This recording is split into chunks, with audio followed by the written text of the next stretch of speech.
Kas nutiko likus 5 minutėms pabaigos rungtynių? Nemanau, kad liko ten iki 5 minutėm likus, bet čia visą antrą pusę. Pradėjom žaisti po vieną, nežaidėm kaip komanda ir kuo rezultatas mažinto, pradėjom daugiau individualiai žaisti ir ieškoti kažkokių tai asmeninių išsigelbėjimų iš tos situacijos, vietoj to, kad kai yra sunkiau, kad kaip tik susispausti, mes pradėjom skaldytis. Ir to pasekoje pralaimėjom. Davėm tų kamuolių paim po mūsų krepšių. Pakartot metimus, 2 su bauda, viskas. Tiek, tai reikia krepšinį. Šiandien legionierių indėlis. Nu, visiems pasitaiko, čia nieko nepadarys. Legionierius, lietuvis, koks skirtumas. Yra komanda ir mes esame reprezentuojam Šiaulius ir ne kiekvieną savo individualiai atstovauja kaip komanda. Aišku, jų žaidimas visų netenkina, bet tai būna rungtynių, kai nesužaidžia vienas ar kitas lietuvis, tai kažkaip to neišskiriam. Aišku, legionieriam turėtų būti didesnis atsakomybė, vis tiek visi tikisi iš legionierių kažko daugiau, bet jie irgi žmonės. Aš manau, kad Ventspilis atliko gerą darbą juos išstudijuodamas ir jie tiesiog ar nenorėjo, ar nesugebėjo prisitaikyti šiandien prie to, ką jam metė varžovas. Pabaigoje dar buvo 2 minutės pertraukėlės. Nebuvo tikslo.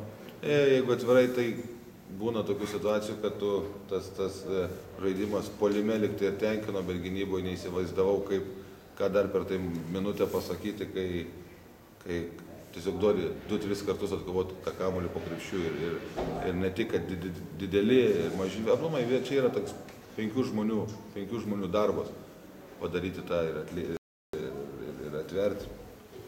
Tai tokios, o gale tai likus ten jau 6-7 taškam tikrai tai nebuvo reikalų. Aš nemačiau. Po praėjusių rungtynių sakėt, kad su Ventspils, kad vyrai gali išeiti aukštai pakeltą galvą, šiandien ko gero taip pat?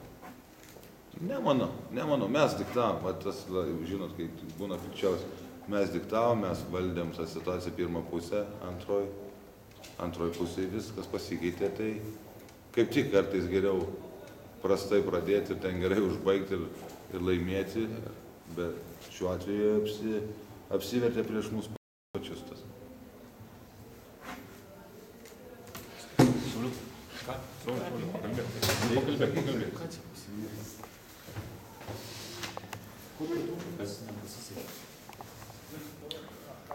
Kaip treneris minėjo, geriau blogai pradėti, gerai pabaigti, žinot. Antroje pusėje pataikė savo metimus. Ko pasieko, aišku, gal galim sakyti, mes agresyviau gynėmės tą pirmąją pusę. Neatsikovojom, pralašėm lentą. Taipogi sustojom antroje pusėje, mes žaidėm, įsivėlėm į tokį žaidimą, tokį statišką, kuris nėra mums palankus. Nes jie yra gerai studijavę buvo mūsų visą žaidimą ir tiesiog pasiekojo mums, kol mes žaidėm greitai, tol viskas buvo gerai, kai mes sustojom, nežinau, ar pavargom, ar viską, bet negalim pavargti, nes jie irgi pavargsta. Tiesiog, negražiai pasakysiu, pasišiukšlinom, biškelį ir prie sirgalės, biškelį, taip žinot, nemalonu, nes vis tiek namuose žaidė. Atrodo viskas gerai, o baigėsi labai blogai. Aišku, sezonas dar nesibaigė, bet dabar laukia rimti varžovai, aišku, reikia ir pirmadienį laimėti, o paskui varžybos, kurie su mūsų tokiais potencialiais priešininkais LKL, tai čia buvo kaip geras egzaminas. Gal ir bus toksai kaip spyris mums. Pirmas kėlinys per geras buvo, Meškos paslaugą padarė. Tai treneris minėjo, aš tą patį. Taip, prisimenu, gal visi teisus. O papildoma motyvacija buvo su Ventspils žaidžiant pačiam? Malonu, man buvo malonu sugrįžti, aišku, malonu žaisti. Malonu žaisti prieš trenerio komandą, su kurio kartu žaidėm komandai. Malonu, bet visą laiką čia yra sportas. Čia. Draugai yra už aikštelės, o aikštelė esam prieš. Viskas. Литвушки, русские привет. Русские. Что сказали после 2 таймов команде? Ну, если говорить по первых двух таймах, так и что я думал и почему потом, может быть, скажу, что сказал, так, в принципе. Ну что, ну, то, что пропустили, может быть, первым 22, там, ну, было пару трудников, которые, ну, не надо было дать, конечно. Но, в принципе, то, что мы забили 8, это тоже не наш уровень. Что-то не шло, какая-то нервозность была в команде.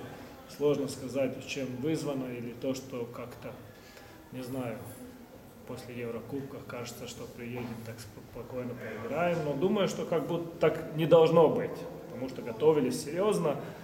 Говорил, что будет очень серьезная игра тут, и тут очень сложно выигрывать. И они это сами знают, что они уже тут не выигрывали, не знаю сколько там. Я не вел статистику, но кто говорил, там уже 4-5 года так уже тут не выигрывали. Так что, ну, потому, не знаю, для меня мотивация, не мотивация, но в принципе то, что тут всегда сложно играть. Это первое. Ну, в перерыве так и сказал, что надо собраться, забивать свои мячи, и если у нас есть хорошие бросатели, там не идут трехочковые или какие, есть продоры и проходы, и то, так что можно по-другому эту игру вырвать и бороться. Но надо, ну, достать, нет, не знаю, уверенность обратно, знаете. И все, в принципе, так и играли. Там второй там 14, 13, 16, а защита все было нормально, только надо было найти свою игру в нападении. Это было самое главное. То им и сделали.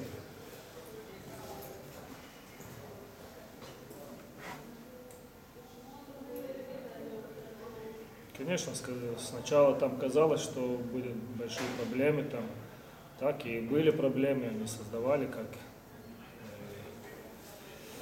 Кузьминскас, Саулис говорил, что да, когда они играли быстрее, как будто, может быть, какие-то проблемы нам создавались, да, это тоже правда.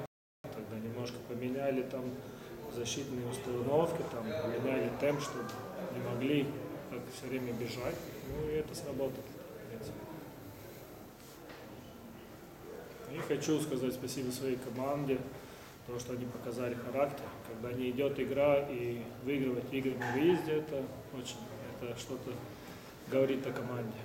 Для меня это вдвойне такое радость, как можно сказать. И поблагодарить Шарай команду за хорошую игру. Думаю, что зрителям, конечно, лучше было бы, если Шарай выиграли, но какой-то сценарий, что один туда-туда, так что, думаю, было интересно. Спасибо, Роберт. Не за что.